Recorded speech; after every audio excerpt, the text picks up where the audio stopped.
অনেক সময় দেখা যায় বাচ্চারা সকালবেলার খাবারটা ঠিকমতো খেলো না, অথচ ওদের পেটে খিদে রয়ে গেল।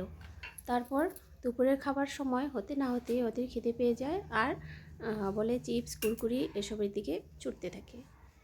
কিন্তু ওসব খেতে দেওয়া ঠিক না। তাই ঘরে একটু বুদ্ধি করে এভাবে একটি বাচ্চা বানানো রেসিপি বানিয়ে দিন, বাচ্চারা খেয়ে পরম তৃপ্তি পাবে। নমস্কার, আমি প্রীতিলতা, আপনারা দেখছেন আমার চ্যানেল কুকিং বিল্ডিং @143। আমার এই রেসিপিটি বানানো খুবই সহজ।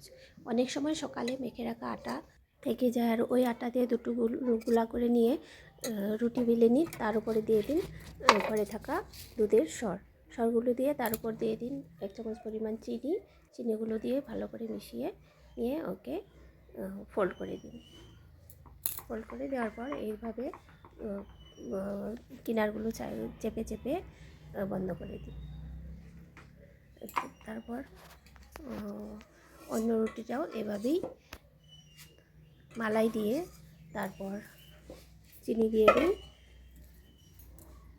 চিনিটা দিয়ে এটাও আগের মতো করেই ফোল্ড করে দুই মাথা সুন্দর করে চেপে চেপে বন্ধ করে দিই। ভালো করে চেপে বন্ধ করে না দিলে কী হবে, এর ভিতরে মালাইগুলো যখন গরম পাবে তাওয়াতে গরম পাওয়ার ফলে কী হবে, সাইডে দিয়ে বেরিয়ে আসবে। ভালো করে চেপে দিলে তখন আর গরম হিট পেলেও এগুলো আর বেরিয়ে আসবে না।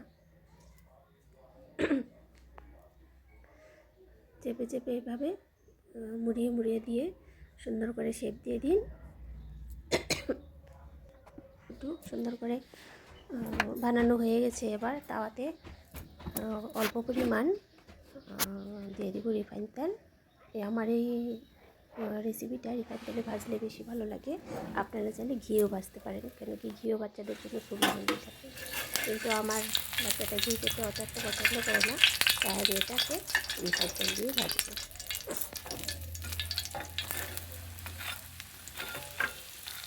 এভাবে গ্যাসের ফ্লেমটা কম করে দিয়ে ভাজতে হবে, যাতে কি এর ভিতর পর্যন্ত ভাজার সময়ের ভিতর পর্যন্ত ভালো করে সিদ্ধ হতে হবে। আর ভিতরে যে চিনিটা আছে সেটাও মেল্ট হয়ে মালাই আর চিনি দুটো সুন্দর মেল্ট হয়ে মিশিয়ে দিতে হবে।